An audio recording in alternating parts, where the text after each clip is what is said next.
Pessoal, dá tempo de tirar uma dúvida aqui rapidinho. Surgiu o local onde eu vou postar os endereços moda.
Alguém fala alguma coisa aí, só para eu ver se os fones estão voltar a funcionar?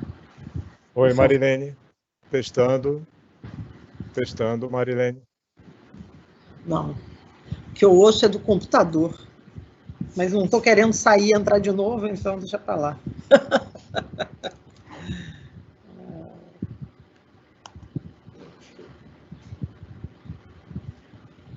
Diz que eu... deixa eu ver. Senhora Marilene? Era aqui nas configurações, já descobri. Ah, tá. Eu já ia mandar a dica aí, porque tem uma ferramentazinha, né? Como se fosse uma chavinha, você clica lá e tem as configurações. Maravilha. Agora então ficou tranquilo. Ok, já vi aqui. Aqui fecha. Ok. É que estava conectado no fone do computador.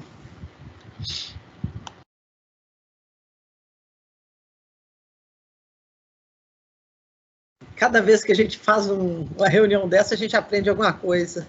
Até um tempo eu só conseguia fazer reunião pelo Zoom quando alguém me chamava. Agora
Falta 1 minuto, pessoal.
A audiência tá boa, hein? 94 pessoas por enquanto.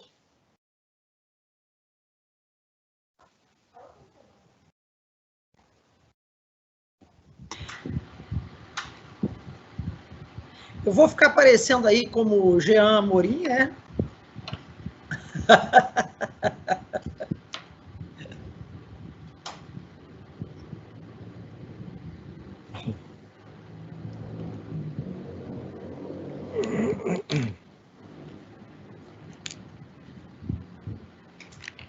Podemos começar? Por mim, sem problema. Renata? Sim.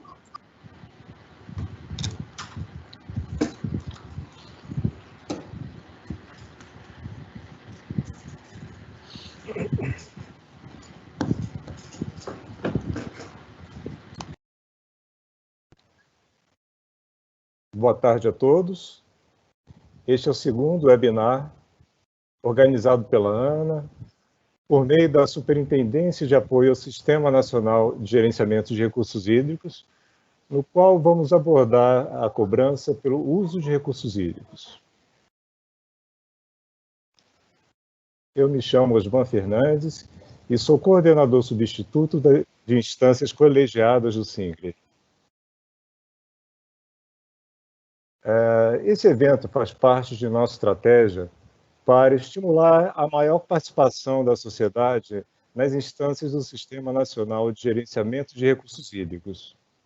É oportuno ressaltar que, enquanto a maioria das políticas públicas se revestem de um caráter mais estatal, a política de recursos hídricos é, por definição, descentralizada e participativa.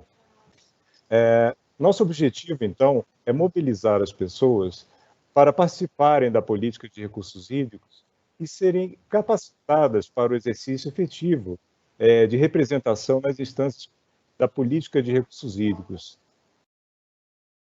como comitês de bacia, conselhos estaduais de recursos hídricos e o próprio Conselho Nacional.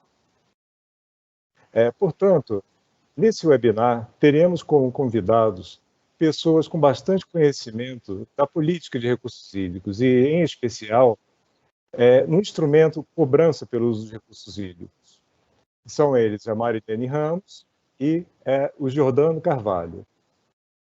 A Marilene Ramos é engenheira civil pela Universidade Federal do Rio de Janeiro, UFRJ, é doutora em engenharia ambiental pela COP, UFRJ também, foi diretora de infraestrutura e sustentabilidade do BNDES, presidente do IBAMA e do Instituto Estadual de Saneamento, do Ambiente do Rio de Janeiro. Atualmente é consultora na área de gestão ambiental, recursos hídricos, saneamento e energia. É membro do Comitê Técnico da Fundação Renova, do Comitê de Sustentabilidade ABDIB e do Conselho do Instituto Clima e Sociedade.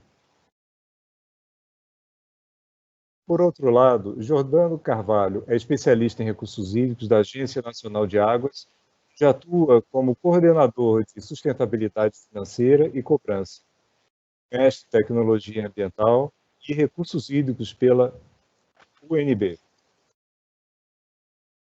Bem, nosso evento terá 1 hora de duração e o formato consiste num bate-papo com nossos convidados, abordando questões relevantes sobre o instrumento cobrança por até 40 minutos. Após isso, será aberto um espaço para perguntas da audiência. Por favor, utilizem a ferramenta do chat que aparece na sua tela quando você mexe no cursor. Essa ferramenta aparece um balão de conversa de histórias em quadrinhos, como se fosse um balão de histórias em quadrinhos. Ao fazer perguntas, eu vou buscar encadeá-las no tema e na nossa conversa, mas as perguntas já podem ser respondidas desde já. Já devem ser postadas desde já. Bem, então vamos começar nossa conversa.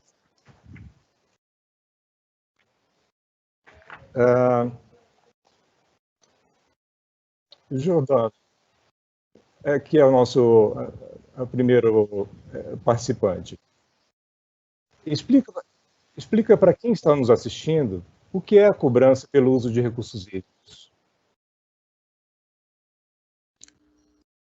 Boa tarde. A cobrança pelo uso de recursos hídricos é um dos 5 instrumentos de gestão da Política Nacional de Recursos Hídricos previstos na Lei 9433 de 1997, que é a Lei das Águas.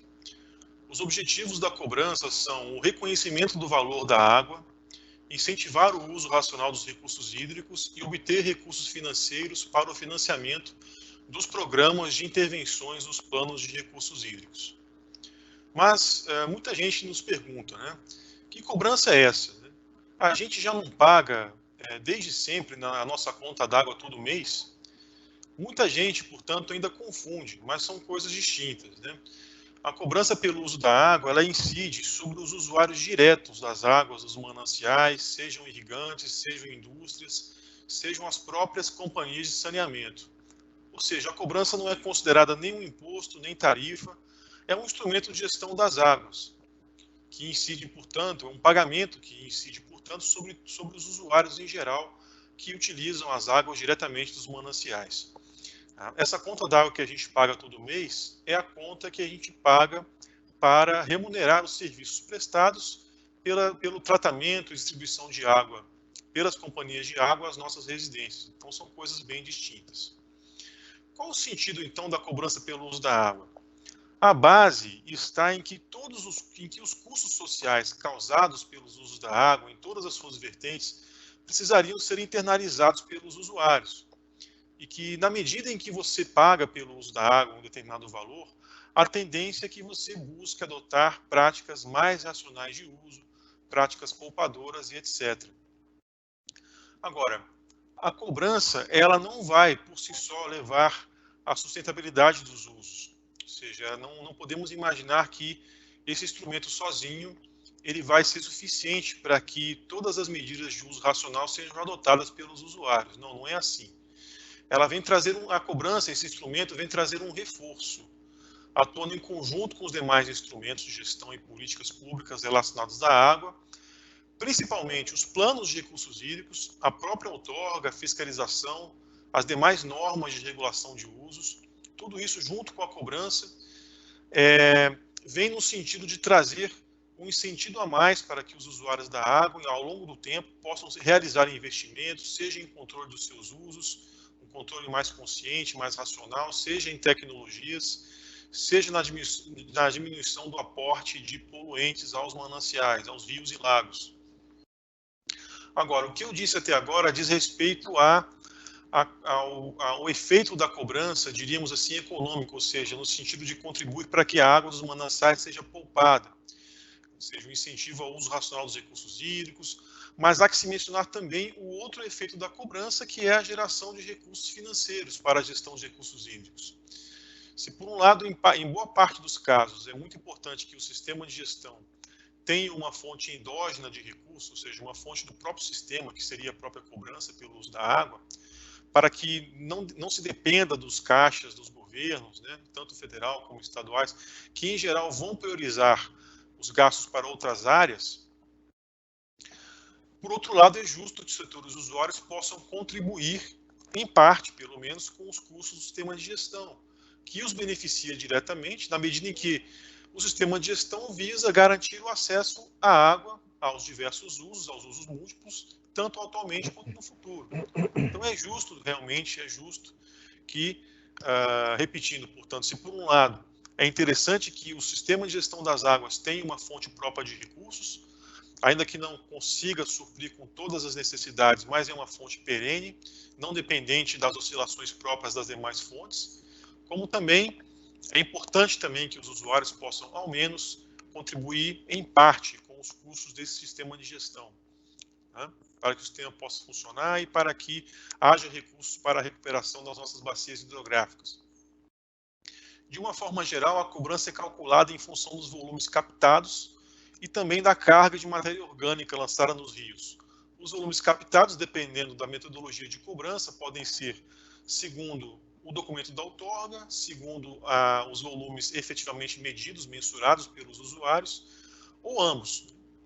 No caso das bacias de rios de domínio da União, a competência para estabelecer as metodologias de cobrança pertence aos comitês de bacias hidrográficas, e depois eles submetem essas propostas de metodologias ao Conselho Nacional de Recursos Hídricos. No caso dos estados, existem modelos distintos de aprovação das metodologias de cobrança.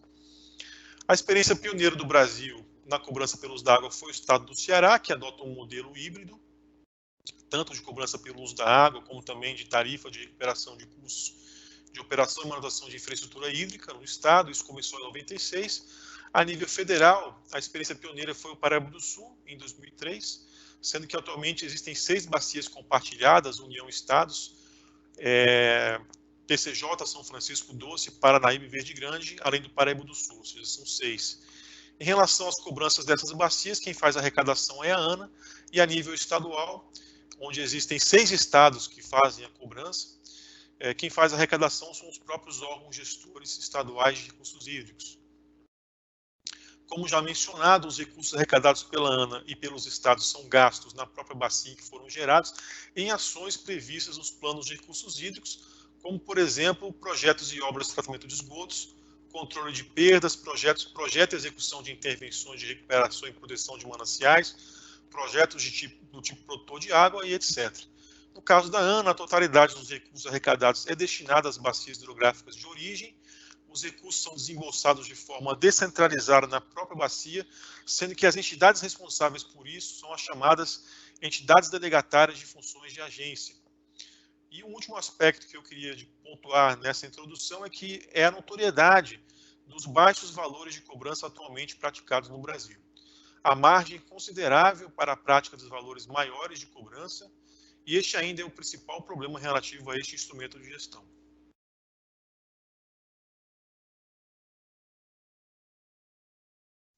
Marilene, no estado do Rio também tem funcionado dessa forma a implementação da cobrança? Boa tarde a todos que estão me ouvindo. Prazer estar aí com a turma da ANA. Osman, a cobrança no Rio de Janeiro foi nos seus primórdios, lá em 2003, né, quando ela foi aprovada, ela foi objeto de muita polêmica. Por quê? Porque, apesar da lei federal e a própria lei estadual, né, falar que a cobrança seria instituída com aprovação dos comitês de bacia e de forma, né, participativa e tal, logo que foi aprovada a cobrança no Paraíba do Sul, o Rio de Janeiro, na época, o órgão gestor aqui, a Serla, entendeu que como a bacia do Paraíba do Sul, no estado do Rio de Janeiro, ocupa aí mais de 50% do estado, e o estado tem uma enorme dependência do Paraíba do Sul, a Superintendente de Rios e Lagoas, lá, né, a gestão da Serla, era o Ícaro Moreno Júnior na época, o presidente, entendeu que não fazia sentido ter a cobrança dos usuários federais do Rio Paraíba do Sul, e o usuário que estava ali no rio afluente do Paraíba do Sul, ali ao lado, não iria pagar. Então, isso criaria ali um desbalanço, e, além disso, o Estado não contava com recursos para estruturar o seu sistema de gestão de recursos hídricos, né? Nós tínhamos a Serla como órgão gestor, a Serla era uma entidade bastante débil.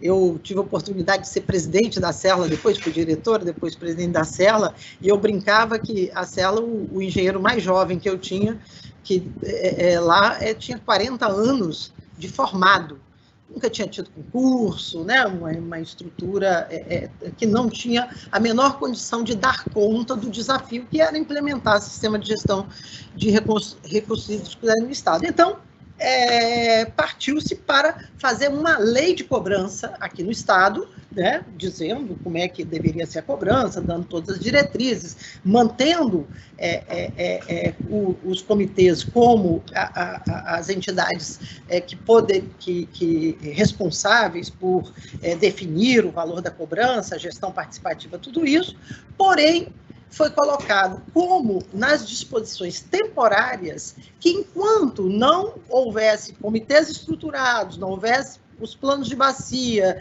que desse base para cobrança, não houvesse as agências de bacia, que a cobrança, estabeleceu-se ali uma metodologia e valores para a cobrança que seria feito a todos os usuários do Estado, do Rio de Janeiro, e pelo órgão gestor, né? Mas com os recursos destinados à implantação do sistema, né? Os recursos não blindados totalmente, porque há uma certa dificuldade, mas os recursos colocados dentro do fundo de recursos hídricos e destinado à implantação da cobrança. Então, isso criou uma grande polêmica, porque principalmente os movimentos sociais, os setores usuários entenderam que era uma usurpação do papel do comitê, mas as disposições transitórias lá, né, onde estava estabelecida aquela metodologia, que era igual à que tinha sido implementada lá no Paraíba do Sul, dizia que aquela cobrança, que aquela metodologia, aqueles valores eram temporários, que quando os comitês estivessem instituídos, os planos de bacia feitos, poderia ser, eles teriam a autonomia de rever aquilo. Bom, o resultado é que hoje, graças a essa lei, o Estado do Rio arrecada 60 milhões por ano, né, pela cobrança pelo uso da água.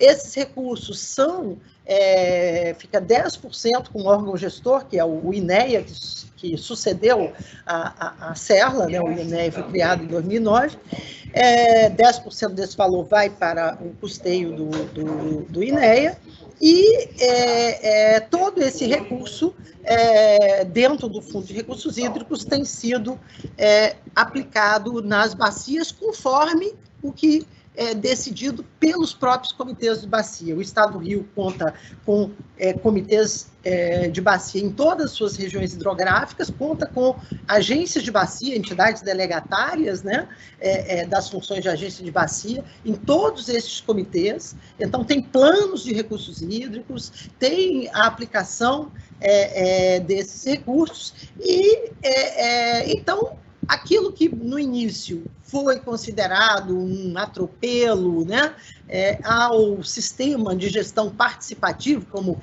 bem o Jordano Bruno explicou aí, na verdade, com o tempo, passou a ser um case de sucesso. E aqui, eu, aliás, vou até ressaltar um pequeno detalhe. Em 2008, né, apesar da lei dizer que a SEDAI, como companhia de abastecimento de água, tinha que pagar, ela não pagava, ela se recusava a pagar, dizia que não havia. Então, nós passamos uma lei autorizando cobrar pela água dentro da conta de consumo de cada consumidor cliente da SEDAI. Então, aqui no estado do Rio de Janeiro, você vai encontrar na conta de água, você vai encontrar discriminado em todas as contas de todos os prestadores de serviço de saneamento, a cobrança pelo uso da água, um valorzinho ali discriminado. Basicamente, assim, rapidamente, podemos dizer que a cobrança evoluiu muito nesses quase 20 anos que temos aqui, e os valores são bastante expressivos hoje. Isso é uma causa absurda. Como é que você pode dizer, se desfazer algo que você já fez e ainda tem que fazer? Seria uma causa.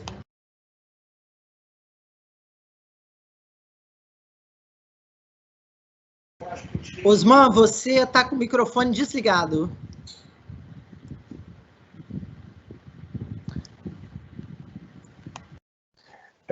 Jordano, você vê com bons olhos o modelo adotado pelo Rio de Janeiro e acha que outros estados podem adotá-lo também? Bem, a resposta é sim. A Agência Nacional de Águas, ela tem inclusive recomendado, toda vez que nós temos a oportunidade de participar de reuniões e eventos nos estados que têm interesse em implementar a cobrança pelo uso de recursos hídricos e nos chamam para prestar um apoio, um subsídio técnico a este processo, a gente sempre menciona o modelo do estado do Rio de Janeiro, porque traz realmente muitas vantagens e de fato, a gente considera de fato um caso de sucesso, como bem colocado aí pela Marilene, né? Recentemente, inclusive, o Supremo Tribunal Federal, em um acórdão bastante interessante, se eu não me falho a memória, foi em dezembro, ou em janeiro, acho que foi em dezembro do ano passado, ele considerou a lei fluminense que aprovou a cobrança, aquela lei lá de 2003, constitucional. Porque logo quando a lei saiu, em 2004, houve um setor usuário que impetrou junto ao Supremo uma ação de inconstitucionalidade, e agora saiu o resultado, um acórdão bastante interessante até de se conhecer. Ou seja, a situação, portanto, lá de implementação da cobrança no estado do Rio de Janeiro, da forma como foi feita, está, digamos assim, sacramentado aí por força desse acórdão do STF. Enfim, eu acho que nos estados em que isso realmente onde você realmente observa uma série de problemas relacionados à água, relacionados a conflitos, poluição, escassez e outros problemas, acreditamos que realmente esse modelo, ou um modelo baseado, parecido, onde você começa realmente implantando a cobrança e depois deixa os comitês de bacia a introduzirem modificações, isso, para esses casos, realmente a grande vantagem é que você já começa já com um instrumento que tem uma estrutura de gestão já relativamente forte, capaz já de começar a dar respostas efetivas para a gestão de recursos hídricos, né? Foi o caso, por exemplo, da França. A gente pode até fazer um paralelo da experiência francesa, que é a experiência que inspirou a experiência brasileira de gestão de recursos hídricos. Na França também, há 50 anos atrás, a primeira coisa que se fez, assim, grosso modo, foi estabelecer por lei, inclusive, como foi feito pelo Rio de Janeiro, um sistema, toda uma estrutura institucional forte, cobrindo todo o território e funcionando já com a cobrança implantada desde o início.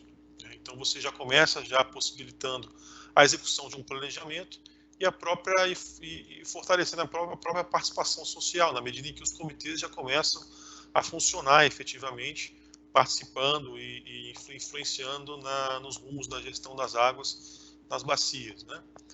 Então, sem falar da praticidade, da velocidade de implantação, né? Quer dizer, o Rio de Janeiro está aí à frente, praticamente, de todos os demais estados da federação, no que se refere à gestão das águas, já há muitos anos, né?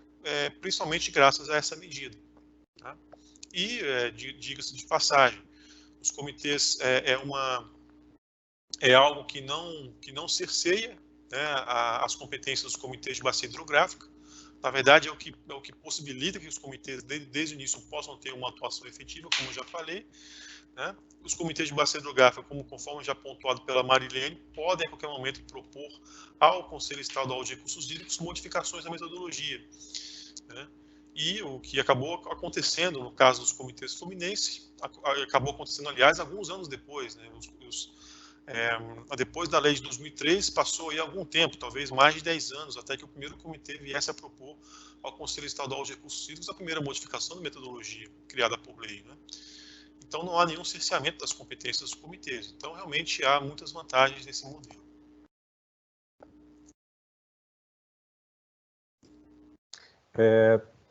Marilene, agora a pergunta é para você. Na prática, o que tem sido feito com aqueles recursos arrecadados, com a cobrança que você falou anteriormente, né? E os montantes têm sido suficientes para implementar as ações previstas nos planos de recursos hídricos? Osman, essa eu acho que é uma questão que nós precisamos refletir e evoluir muito, né? Como eu disse, 60 milhões de reais por ano não é um recurso desprezível, é um recurso bastante significativo. Agora, quando a gente faz lá um plano de bacia, né, você vai ver lá que no topo da lista dos investimentos está saneamento, coleta e tratamento de esgoto, porque nós somos um país que não trata esgoto. E, obviamente, os recursos necessários para fazer a universalização da coleta e do tratamento de esgoto superam, em muitas e muitas vezes, estes valores. Então, você veja o caso ali do Comitê Guandu, né? O Comitê Guandu, o Rio Guandu é o rio que recebe uma transposição da bacia do Sul.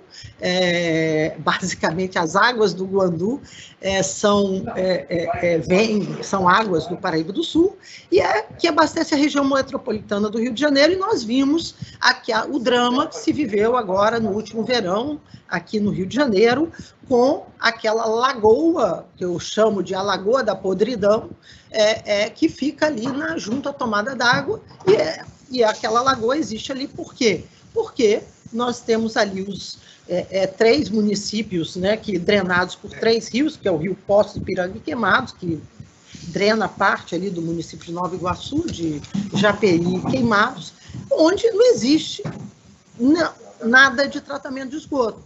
Agora, quando você pega o plano da bacia do Guandu, o tratamento de esgoto, só para investir lá em tratamento de esgoto, é da ordem de mais de R$1 bilhão de reais.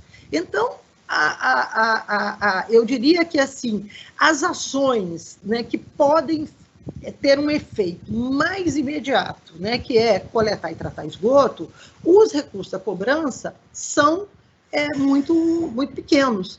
Né? Como disse o Jordano, tem um espaço enorme para até ampliar esses valores de cobrança. A gente sabe que, por exemplo, na França, quando eu estudei esse assunto, lá no início dos anos 2000, na França, a cobrança pelo uso da água era algo em torno de $30, equivalente, né, era $30 por habitante. Aqui a gente estava implantando na Bacia do Paraíba do Sul era de $1 por habitante. Então, obviamente, enquanto lá na França os recursos da cobrança serviram para universalizar a coleta e tratamento de esgoto, aqui no Brasil não se pode almejar, né, que faça isso. Então, os recursos da cobrança acabam indo para ações, né, além das ações de gestão propriamente, como fazer o plano, fazer investimentos em reflorestamento, em recuperação, né, de microbacias e outros temas, ou algumas ações de coleta e tratamento de esgoto mais localizada, ou alguns problemas mais específicos, acaba sendo um recurso que ele não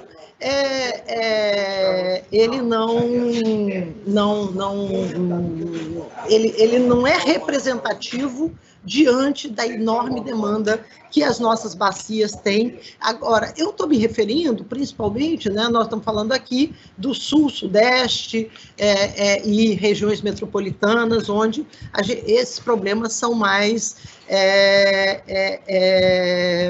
são mais, a questão do saneamento é mais crítica e mais representativa. Agora, você tem, por exemplo, a cobrança pelo uso da água no Ceará, né, que é uma cobrança pelo uso de água bruta, que também foi uma inspiração na época da lei do Rio de Janeiro, onde a COGER cobra, né, pelo uso de água bruta em todo o estado, e esses recursos são usados praticamente na sua totalidade para a própria operação do sistema de adução de água bruta que o Ceará tem, né, um sistema, um estado semiárido, e também para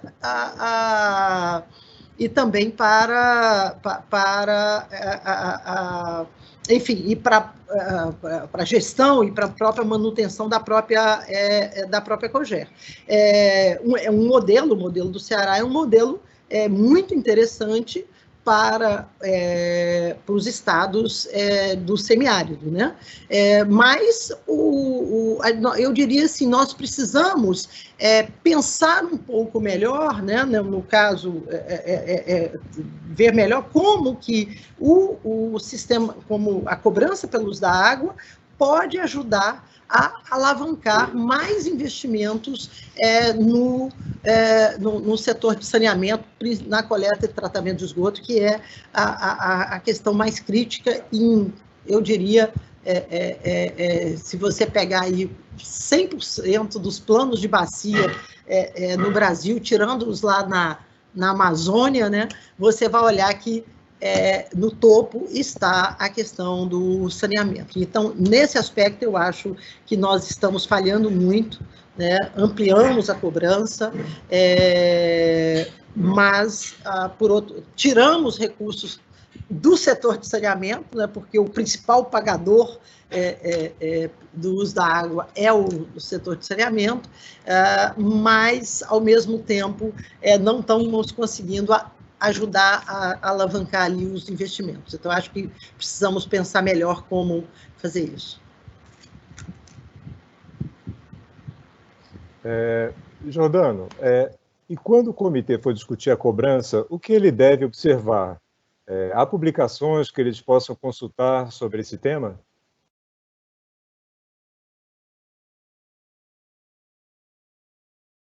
Sim, o primeiro aspecto, se não um aspecto fundamental,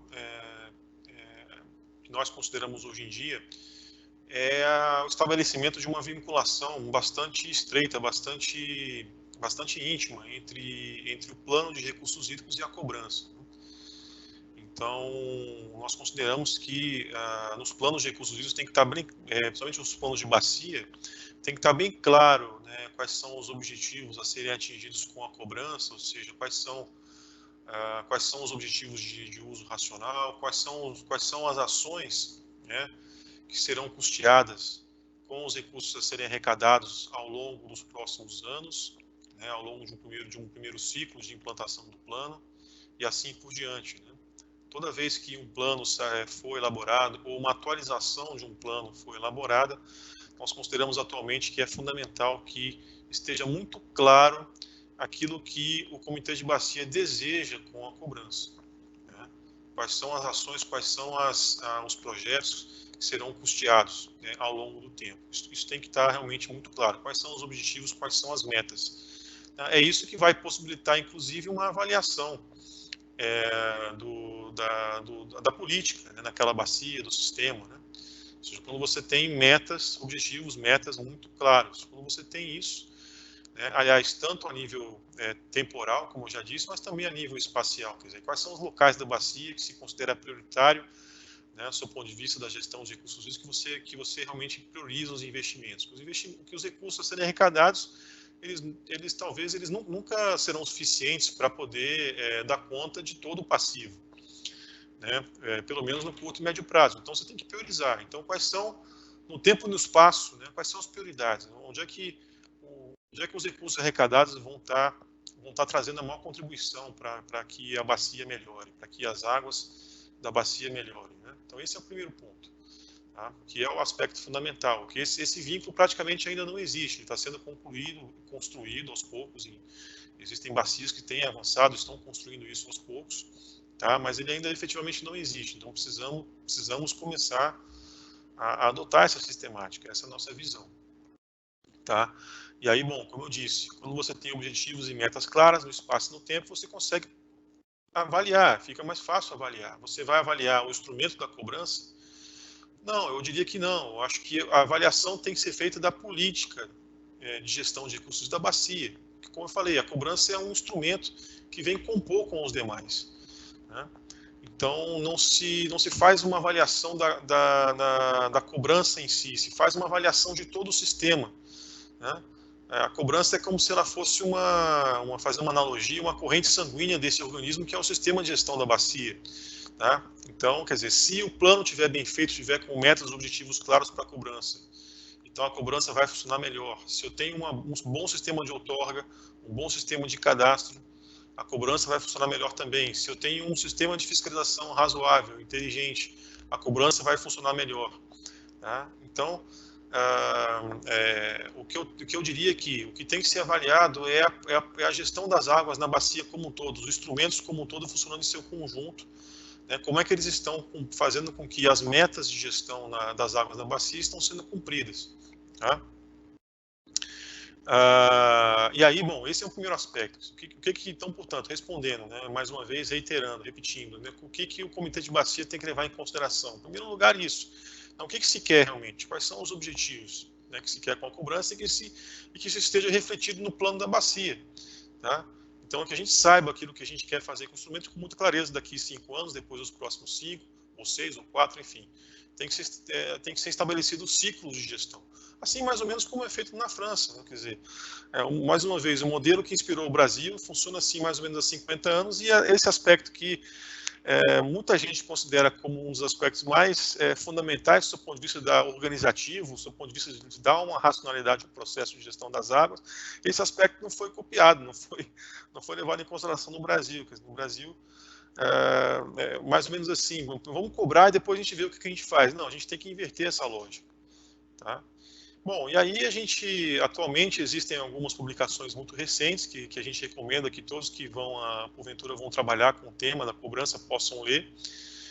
Uma publicação é a publicação de 2017, que é um estudo da OCDE, que foi feito em parceria conosco e que foi concluído no final de 2017, que está à disposição para leitura tanto na página da ANA quanto na página da OCDE, tanto em inglês quanto em português. Eu vou colocar para vocês aqui daqui a pouco o link. Recentemente também, nesse ano ainda, no começo desse ano, nós publicamos, juntamente ao documento do Conjuntura, nós publicamos um encarte especial somente sobre a cobrança. Aliás, nesse ano, a Conjuntura vem com os encartes especiais sobre todos os instrumentos, né? Acredito que também o de outorga também já foi publicado, e em breve eles estarão publicando aí um encarte especial sobre os demais instrumentos. Então, nesse encarte sobre cobrança, que também está disponível na nossa página, vou deixar também aqui o link, a gente também coloca aí, além de vários dados recentes sobre cobrança, arrecadação, como é que está em cada bacia, a gente também coloca aí toda uma análise, uma reflexão sobre o nosso ponto de vista, né, sobre aquilo que a gente vê aí, sobre os principais problemas, gargalos e desafios aí para frente, o que nós consideramos, de acordo com a nossa experiência aí de mais de 15 anos aqui na ANA trabalhando com isso, e também de outros atores que nos apoiam, que discutem com a gente o tema, o que a gente considera que seriam os principais avanços, desafios e gargalos, tá? Bom, fora isso, eu também vou colocar para vocês aqui o site da ANA, né? Tem lá um portal lá somente sobre cobrança, vou colocar aqui o link, onde também a gente coloca lá as mais diversas informações. A gente sempre tem feito um esforço para atualizar as informações, colocando não só os números assim, relativos diretamente ao instrumento, mas também estudos, as normas estaduais, federais, visualizações com Power BI e por aí vai. Recomendo que vocês também possam consultar. Então, vou fazer aqui a publicação aqui desses links agora mesmo.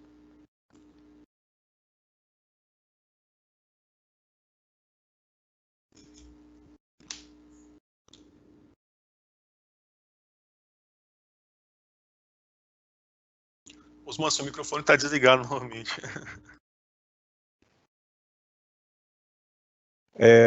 Bem, agora a gente chegou naquela fase onde a gente abre para o público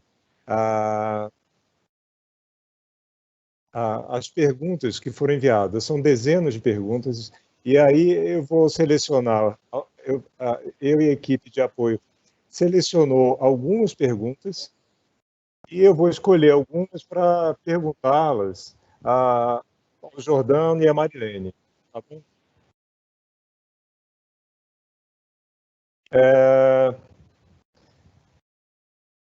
Fiquem livres para responder essa primeira, Jordano e Marilene. Você acha que o instrumento da cobrança está cumprindo seu papel pedagógico, apesar do valor baixo pago pelo seu uso?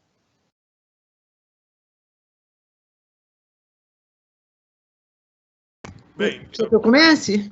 Pois não, Maria. Tá bom, não podia ser. Bom, eu acho, assim, falando com muita sinceridade, que a cobrança pelo uso da água no Brasil ela ficou no meio do caminho, né? Ela nem tem a potência que ela tem na França, de ser onde ela foi concebida e foi fartamente empregada, né, para fazer a universalização da coleta e do tratamento de esgoto, mas era uma cobrança naqueles níveis que eu disse, né, uma cobrança que atingia algo como $30 por habitante ano, equivalente, né, você multiplicar a população da França por $30, você sabe qual é a arrecadação daqueles comitês de bacia por ano.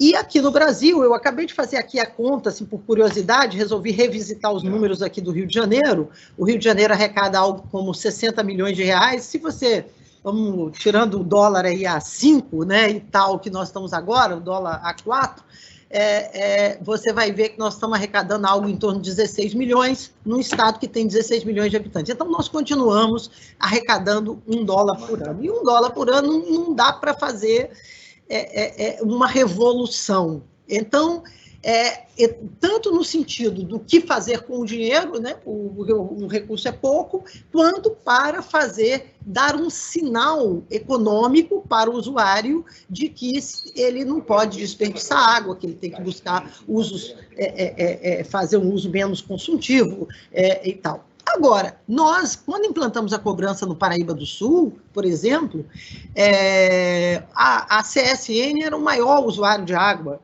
do Paraíba do Sul, a CSN sozinha captava 10 metros cúbicos por segundo. Não se pode dizer que foi só pela cobrança, mas o fato é que ela reduziu esse consumo para 5 metros cúbicos por segundo. Então, algum sinal econômico você dá quando você faz a cobrança. Mas, volto a dizer, né, que acho que nós estamos assim no meio do caminho. A gente implantou a cobrança, mas não implantou para todos os usuários no Brasil, né, como fez o Rio de Janeiro, como fez o Ceará, e aí, ao mesmo tempo, os valores são baixos, acaba que uma parcela grande dos recursos fica consumida dentro da própria máquina que você precisa para operar essa cobrança, né? Você tem o chamado custo de transação. Então, isso é um aspecto ruim da cobrança como ela foi implantada no Brasil. E, até aproveitando, eu corri os olhos para algumas das perguntas aqui, e em algum momento, quando eu falei, né, que o setor de saneamento é o maior pagador da cobrança aqui no estado do Rio de Janeiro,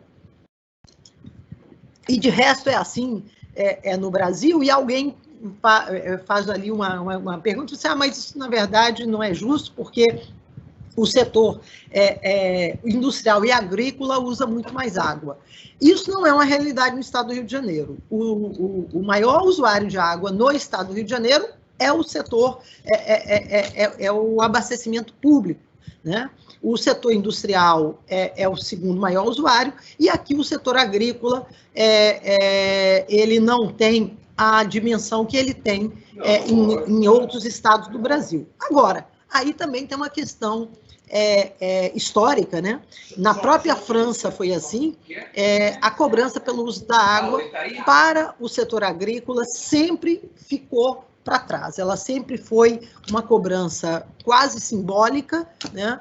E foi a última a ser implantada. Então, aqui no Brasil também, quando a gente foi implantar a cobrança lá no Paraíba do Sul, lá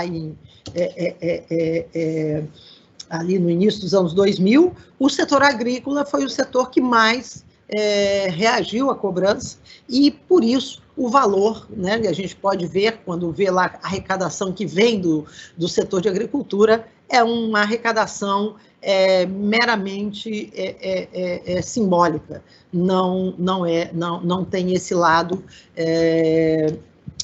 de ser efetivamente um instrumento econômico que induz ao uso racional e tal. Com o setor agrícola, eu acho que a outorga e outros instrumentos, eles são mais efetivos do que a cobrança. Politicamente, é muito difícil se implantar uma cobrança expressiva para o setor agrícola.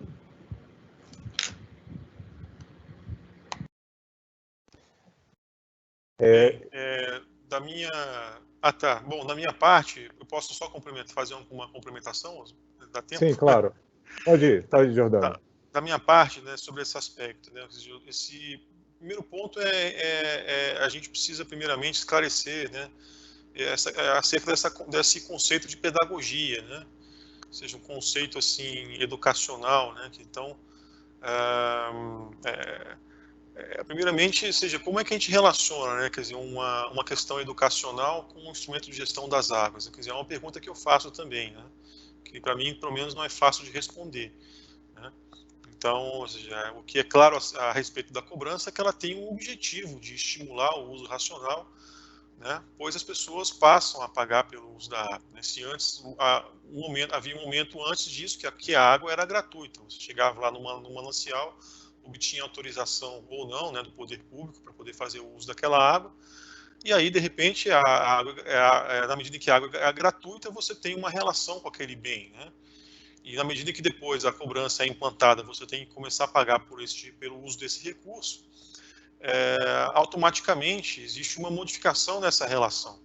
Né? Então, pelo menos em tese, pelo menos essa relação com o bem, que você passa a pagar pelo seu uso, se modifica. Agora, se isso eu posso chamar de pedagogia, né? Quer dizer, se de repente se os valores de cobrança que hoje são baixos, né? Que de fato a gente percebe que servem pouco para causar um estímulo ao uso racional, portanto tenha atingido aí apenas parcialmente seus objetivos, né? Então realmente não tem servido realmente para o reforço ao uso racional, para a redução dos usos, porque os valores são baixos, né? Agora, isso é uma deficiência no valor pedagógico do instrumento, né? Então, é uma pergunta que, bom, sinceramente, eu não sei responder ainda, já preciso de uma reflexão, quer dizer, como é que esse conceito de educação, conscientização, pedagogia se relaciona com o objetivo da cobrança que está estabelecido em lei, que é estimular o uso racional, quer dizer, antes eu não pagava, agora eu passo a pagar, e aí eu coloco isso na minha planilha de custos, por exemplo, e em função desse custo a mais que eu tenho, eu me sinto incentivado, ou estimulado, ou até impelido, dependendo do caso dos valores, a adotar algum procedimento poupador, alguma economia pelo uso da água, quer dizer, até que ponto isso é pedagógico, é simplesmente realmente um estímulo financeiro que pesa no meu bolso, né?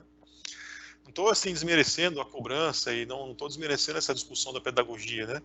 Mas eu acho que é interessante a gente ver também um pouco da clareza dos conceitos, né? Agora, é claro que o que a gente sente também é que, pelo fato agora de que, pelo menos em parte, né, no território nacional, o uso da água já não é mais gratuito, quer dizer, então, automaticamente, assim, eu acho que aos poucos, a sociedade, à medida que as novas gerações forem chegando, elas vão percebendo já logo de início que a água não é uma doação gratuita da natureza, né? Ou seja, que quem quiser fazer o uso da água no manancial, se esse uso for um pouco mais preciso, esse uso vai ter que ser remunerado, vai ter que pagar, não é de graça, né? Então, talvez, ou seja, quem sabe ao longo do tempo a gente consiga ver com mais clareza esse fator pedagógico, tá? Agora, um outro ponto muito importante é a questão da simplicidade, aí, que foi colocado aí por um colega aí, participante do webinar, né? É fundamental que os sistemas, as metodologias de cobrança, as equações de cobrança sejam as mais simples possíveis, né? Hoje em dia elas não são. Quase todas as metodologias de cobrança aprovadas pelos comitês são muito complexas e uma boa parte, tanto dos atores do sistema, e principalmente os usuários de recursos hídricos não entendem, tá?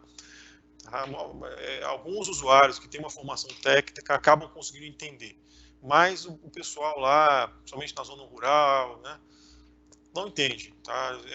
Então é fundamental que o usuário, quando recebe a cobrança em seu escritório lá pelo correio, ele abre lá o envelope, vê lá o carnê, ele tenha já uma noção intuitiva e imediata daquilo que ele está pagando, por que o valor da cobrança que ele está recebendo é aquele, tá? Então, quer dizer, o que para o Brasil, para a nossa realidade, para este momento, é uma das principais coisas que nós temos enxergado, ou seja, o valor da cobrança não pode passar muito de um cálculo muito simples do tipo volume ou carga multiplicado por um preço, tá? Ou seja, minimizar ao máximo a utilização de coeficientes, se possível sem nenhum coeficiente, porque se não for assim, os usuários da água vão continuar sem entender. Isso é ruim, isso gera uma assimetria de informação, isso causa um prejuízo a mais para quem está pagando. Quer dizer, o usuário já vai ter o custo da cobrança, né? E o usuário pode ter até um custo a mais em função desse problema de informação, tá?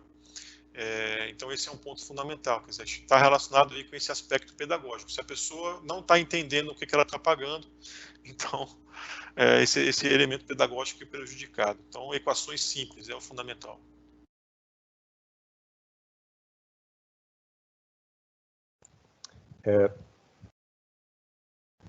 Bem, essa pergunta foi formulada pelo Elias Adriano, do Comitê do Paraíba do Sul, do Comitê Paulista do Paraíba do Sul e também do CEIVAT. Tem várias perguntas aqui, algumas perguntas sobre agência, tá? Modelos de agência. Como o foco nesse webinar é sobre cobrança, eu vou evitar abordar sobre o tema agência, porque isso a gente pode até combinar de ficar para um próximo webinar específico sobre a agência. Tem uma pergunta aqui da Cíntia Vilarinho. Quais as formas utilizadas na atualidade para avaliação da eficácia da cobrança pelo uso de recursos hídricos? Como funciona a fiscalização dessa eficácia pela ANA para avaliar o cumprimento dos objetivos da Política Nacional de Recursos Hídricos? Eu pediria para que ou o Jordano ou a Marilene escolhessem a responder, para dar tempo de responder outras perguntas ainda. Bom, acho que é uma pergunta relacionada à ANA, né? Eu acho que eu já respondi, ou seja, uma das minhas falas, acho que na minha penúltima fala, eu coloquei um pouco sobre a questão da avaliação, né? Quer dizer, que o foco da avaliação não é bem em cima da cobrança em si. O foco da avaliação sempre tem que ser na cobrança como um todo, né? Ou seja, no sistema de gestão da bacia como um todo, tá? Então, esse é o foco. Evidentemente que também existe um contrato de gestão com as entidades delegatárias de função de agência de água. Existem todo um sistema de avaliação do cumprimento de metas desse contrato de gestão, que é feito anualmente. Então, e as entidades delegatárias, né, no que se refere, em geral, elas têm tirado boas notas, né? Então, depois a gente pode deixar aqui publicado, por exemplo, o link para vocês conhecerem a Lei 10.881, né? E outras informações também estão no site da ANA a respeito desse sistema de avaliação.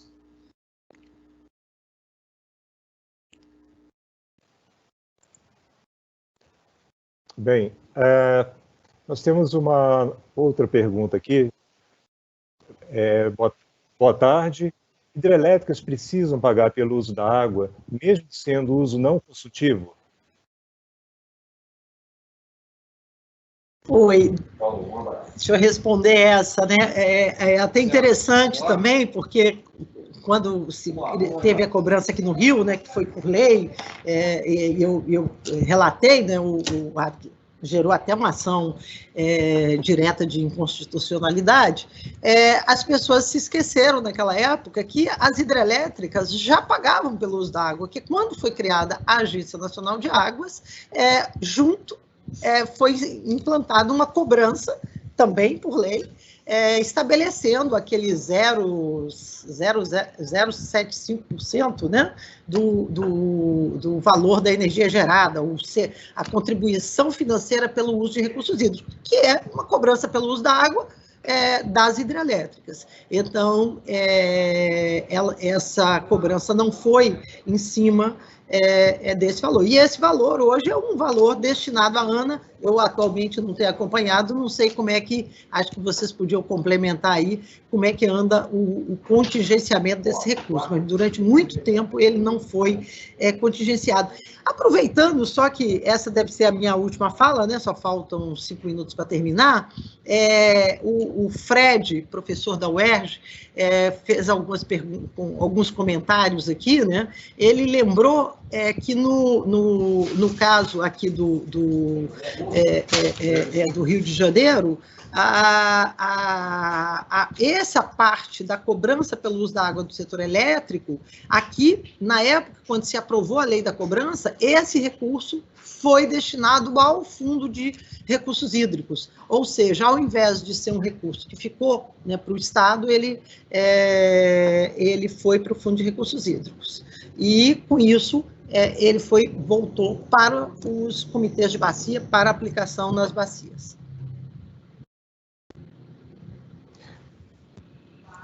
Bem, em função do tempo, a gente teria tempo para uma pergunta a mais, tá? Para uma resposta a mais. A pergunta é do Luciano.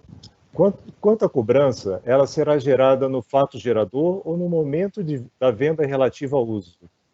E esse recurso será na forma de imposto?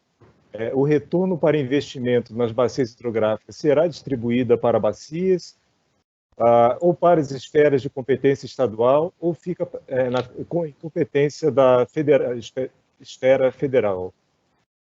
Na verdade, é uma pergunta, são várias perguntas em uma. Eu pediria para quem for responder, responder de forma bem sintética em 1 minuto.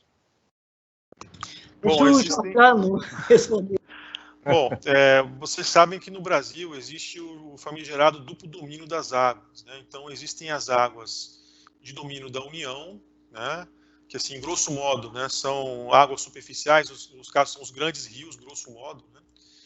E também você tem águas de domínio estadual, que são as águas subterrâneas e são aquelas que, digamos assim, nascem e desaguam ainda dentro do território do Estado, né? Então, se você tem essa dupla jurisdição, vamos dizer assim, a ANA é responsável pela cobrança pelo uso das águas a nível dos rios, onde se faz o uso dos rios de domínio da União, e os órgãos gestores estaduais são responsáveis pela arrecadação nesses mananciais de domínio dos estados, tá? E, bom, e aí como é que é feito? Então, os comitês de bacia hidrográfica ou os conselhos estaduais de recursos aprovam os valores de cobrança, aí a cobrança começa. E aí, em geral, os valores de cobrança eles são anuais. Então, aí a ANA, os estados emitem um boleto para cada um dos usuários uma vez por ano, né? É feita a arrecadação, né? Essa arrecadação pode ser parcelada ao longo do ano, tá? E aí esse recurso entra para o caixa da ANA, digamos assim, ou para o caixa estadual, ou para o Fundo Estadual de Recursos Hídricos, e daí esse recurso é transferido para a bacia hidrográfica. O recurso, a totalidade dele volta à bacia hidrográfica, pelo menos no caso da ANA. Volta para a bacia hidrográfica e é aplicado em ações de gestão das águas, de recuperação das bacias hidrográficas na própria bacia, de acordo com o plano da bacia. Assim também é mais ou menos nos estados.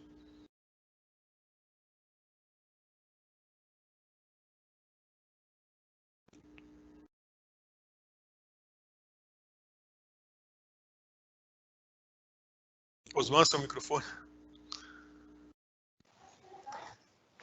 Obrigado. Bem, estamos chegando ao final do webinar. Vocês gostariam de fazer algum breve comentário, Marilene e Jordano? Da minha parte, não, agradecer, parabenizar aí a equipe da ANA, né, por estar nesses tempos que a gente não pode estar presencialmente promovendo esses eventos e desejar aí boa sorte a todos envolvidos aí na gestão de recursos hídricos e que pós-pandemia a gente possa retomar aí as atividades e a gestão participativa das águas no Brasil. Boa noite.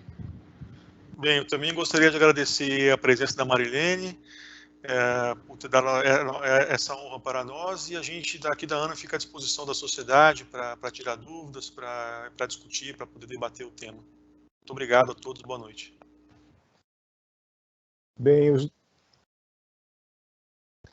documentos e links desses documentos estão disponíveis aqui no webinar. E, por fim, eu gostaria de incentivar a todos a participarem da 7ª edição do Prêmio ANA, que há 14 anos reconhece iniciativas de boas práticas no uso da água e em prol da segurança hídrica no Brasil.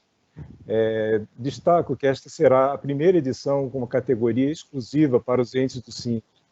Então, aproveitem, acessem o site do Prêmio ANA, conheçam o regulamento, as categorias, e envie seu projeto. O endereço é www.ana.gov.br/prêmio. Eu vou colocar o link aqui nos comentários da live. Prêmio ANA 2020, participe e entre para a história. Eu agradeço a audiência, muito obrigado a todos e até a próxima semana. Um novo webinar.